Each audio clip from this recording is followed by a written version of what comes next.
Imagine for a moment that the news reports that a huge storm is about to come. Imagine that we're told that unless we seek shelter, we and our families will be destroyed. What would you do? If we really believe that the storm was coming, we would run to shelter, right? Only a person who didn't believe the forecast would continue playing and ignoring the countless warnings. Only if you thought it was a lie. Only if you didn't really believe. But how could someone know, really know, that a storm was about to hit and do absolutely nothing to protect themselves and those they loved? Would anyone say, I'm actually too busy hanging out right now? I'm too busy on my phone or on Facebook to run to shelter. Actually, I'd rather check out this guy's profile than protect myself from this storm. No one would say these things. أعوذ بالله من الشيطان الرجيم بسم الله الرحمن الرحيم والصلاة والسلام على رسول الله وعلى آله وصحبه أجمعين من يهده الله فلا مضل له ومن يضلل فلا هادي له وأشهد أن لا إله إلا الله وحده لا شريك له وأشهد أن محمدا عبده ورسوله رب اشرح لي صدري ويسر لي أمري واحلل عقدة من لساني يفقه قولي. A few years ago this month, and I won't mention how many years ago, but a few years ago, I was born. And while a lot of people get into the theological debate about celebrating or not celebrating birthdays, I want to step outside of that for a moment and look at something else. Some time ago, I had a realization. As young people, and then not so young people, many spend their birthdays waiting for people to celebrate them. As children, they can't wait to receive gifts and get heartbroken if someone forgets to tell them happy birthday. But about 4 or 5 years ago, something dawned on me. I realized that if there was anyone I should be celebrating on that day I was born, it really shouldn't be me. What did I do after all? If there was anyone I should be celebrating on that day, it should be the one all those years ago who sacrificed her body and even her own blood for me. I really should be celebrating my mother. I didn't work to be born, and it was her sweat, blood, and tears, not mine. So while I don't need it to be March to do this, I do want to take a moment to remember, acknowledge, and thank my mother for the sacrifices that she made on that day and every day since. But then, I didn't come here to talk about birthdays, did I? I didn't come here to tell you that they're haram or that you're mimicking the non-believers by celebrating them. I came here to discuss something greater. In teaching Islam, I think there's a point where we went wrong. I think somewhere along the line, we turned Islam into a list of do's and don'ts, harams and halals. We teach our children about hellfire before they can even say Ar-Rahman Ar-Rahim, the most gracious, the most merciful. Sunday school has become a place to teach you all the things that are haram and all the punishments that you'll be dealt if you do them. When someone converts, the very first thing we tell them is that now they need to change their name and they can no longer celebrate Valentine's Day. Somewhere along the line, I think, we started going about Islam from the outside in instead of from the inside out. But we need to ask ourselves, how did the prophets do it? One of the companions relates that Aisha radiallahu anha said, if the first thing to be revealed was, do not drink alcoholic drinks, people would have said, we will never leave alcoholic drinks. And if it were, do not commit illegal sexual intercourse, they would have said, we will never give up illegal sexual intercourse. She goes on to explain that the first verses to be revealed were about the Day of Judgment and about Allah subhanahu wa ta'ala. Now, what is our mother Aisha radiallahu anha talking about here? She is diagnosing in her wisdom why we have so many Muslims today saying we will never leave alcoholic drinks. We will never give up illegal sexual intercourse. We will never give up smoking hookah or pot or pornography. We will never give up dating and all the so-called pleasures associated with it. We refuse to give up these things because we have not yet understood the heart of Islam. For years, we've been bombarded with the self-righteous haram police, but never have we been exposed to the heart police. The Prophet ﷺ taught us why we end up falling into this type of corruption, why we fall into these types of sins which we insist upon. There's a hadith which is probably familiar to a lot of you. And usually when we hear this hadith, we usually only hear the first part of it. And that's the hadith where the Prophet ﷺ says, إِنَّ الْحَلَالَ بَيِّن وَإِنَّ الْحَرَامَ بَيِّن. It begins by saying, truly what is lawful is evident, and what is unlawful is evident, and in between the two are doubtful matters which people do not know. He who guards against doubtful matters keeps his religion and honor blameless, and he who indulges in doubtful matters indulges in fact in unlawful things. And the hadith goes on. But we usually stop there. But the hadith doesn't stop there. This hadith begins by talking about staying away from the haram and sticking to the halal. And that's usually where we stop. We are taught that certain things are forbidden, and we're commanded by our teachers and by our parents to stay away from them. But the hadith didn't end there, and yet we end there. We end it at stay away from haram and doubtful matters. Period. But the Prophet ﷺ continues the hadith telling us how. He says, ألا وإن في الجسد مضغة إذا صلحت صلح الجسد كله وإذا فسدت فسد الجسد كله ألا وهي القلب. Indeed, beware, no, indeed, in the body there is a lump of flesh.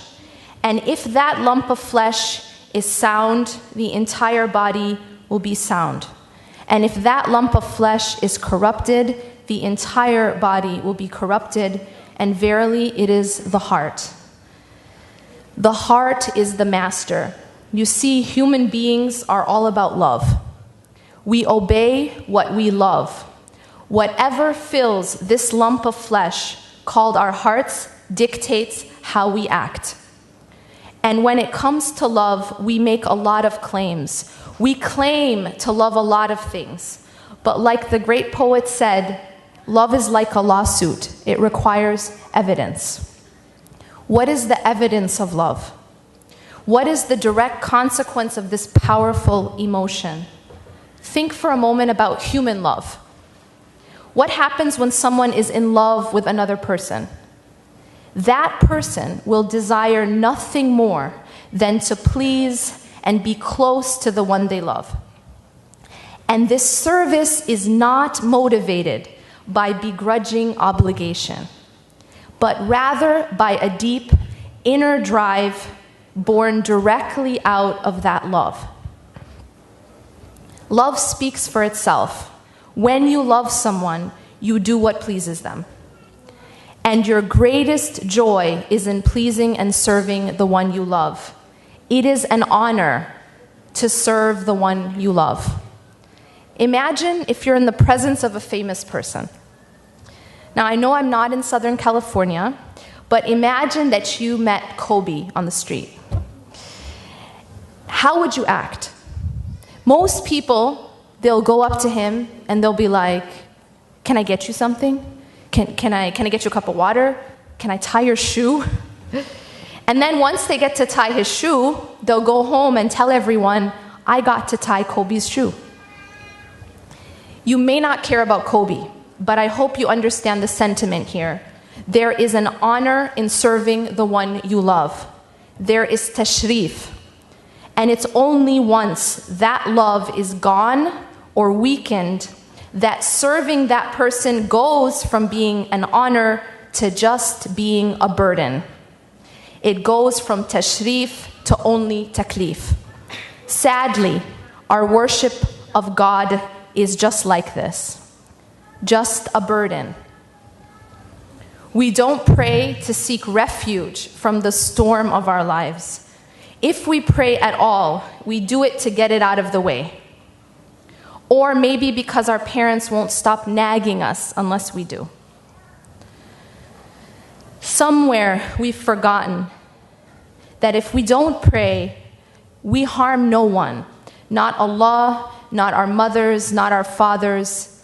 We ultimately harm only our own selves. And there is nothing anyone can do for you on the day of judgment when you stand in front of Allah subhanahu wa ta'ala alone, except by the permission of Allah. On that day, a mother will be willing to throw her own child to save herself. Please understand the reality that we've forsaken because we're so caught up in our phones and our apps, our friends, our parties, and our highs. We're so caught up with the cute guys and the pretty girls. Please understand, ignoring a reality doesn't make it any less real. It's still going to happen. Being unprepared for something doesn't stop it from happening. If you choose to stay up all night partying instead of studying for your final, it doesn't mean the final won't happen. It still will, and you only end up failing. If we spend this life just partying, pretending that the final isn't coming, it won't stop it from happening. Nothing will stop death. Nothing. Nothing will delay the day of judgment. And like that final, the question is only, are we prepared? Or are we too busy playing? Imagine for a moment that the news reports that a huge storm is about to come. Imagine that we're told that unless we seek shelter, we and our families will be destroyed. What would you do? If we really believed that the storm was coming, we would run to shelter, right? Only a person who didn't believe the forecast would continue playing and ignoring the countless warnings. Only if you thought it was a lie. Only if you didn't really believe. But how could someone know, really know, that a storm was about to hit and do absolutely nothing to protect themselves and those they loved? Would anyone say, I'm actually too busy hanging out right now? I'm too busy on my phone or on Facebook to run to shelter. Actually, I'd rather check out this guy's profile than protect myself from this storm. No one would say these things. And yet, every single time we put off our prayers, put off wearing hijab, put off giving up dating, put off leaving our poisonous, bad company, put off abandoning alcohol or smoking or drugs. This is exactly what we're saying. The fact that we cannot leave these haram things, the fact that we insist, I will never leave alcoholic drinks, I will never give up illegal sexual intercourse, I will never give up smoking hookah or pot or pornography, I will never give up dating and all the so-called pleasures associated with it. The fact that our worship has become only a burden is a sign that there's a problem internally. There is a problem with our sight. We don't really see the storm coming. We don't really see the day of judgment. We haven't purified and rectified the lump of flesh that the Prophet ﷺ spoke about. And as a result, the rest of our bodies, the rest of our actions, the rest of our lives have become corrupted. We don't really see Allah subhanahu wa ta'ala with our hearts. and we haven't built our love for Him. We haven't really used our heart for the very purpose for which it was created, to know, to serve, and to love God. Remember that the first verses revealed were not about halal and haram. They were not about dating or drinking or smoking or pot. They were about the fact that as a matter of certainty, just as certain as I am standing in front of you today, that you and I will meet our Maker. You and I will stand in front of Allah subhanahu wa ta'ala and we will be asked, what did you love most in this world? What did you spend your life doing? What did you run after? Will it last? The things that you chase, will they last? Will they help you or will they hurt you when the illusion of this life has passed? We need to come back to Allah subhanahu wa ta'ala before it's too late. And often what keeps people from returning to Allah is that they believe that their sins are too great for Him to forgive. But to this Allah subhanahu wa ta'ala speaks, قُلْ يَا عِبَادِي الَّذِينَ أَصْرَفُوا عَلَىٰ أَنفُسِهِمْ لَا تَقْنَطُوا مِنْ رَحْمَةِ اللَّهِ إِنَّ اللَّهَ يَغْفِرُ الذُّنُوبَ جَمِيعًا إِنَّهُ هُوَ الْغَفُورُ الرَّحِيمُ. Say, O my servants who have transgressed against themselves by sinning, do not despair of the mercy of Allah. Allah forgives all sins. Indeed, it is He who is the forgiving, the merciful. وَأَنِيبُوا إِلَىٰ رَبِّكُمْ وَأَسْلِمُوا لَهُ مِنْ قَبْلِ أَنْ يَأْتِيَكُمُ الْعَذَابُ ثُمَّ لَا تُنصَرُونَ. And return in repentance to your Lord and submit to Him before the punishment comes upon you, then you will not be helped. Brothers and sisters, the storm is coming. Seek refuge in the only place refuge exists. Seek refuge in Allah subhanahu wa ta'ala. I know I was born on March 10th, but you and I, we know what day we were born, but none of us know what day we will die.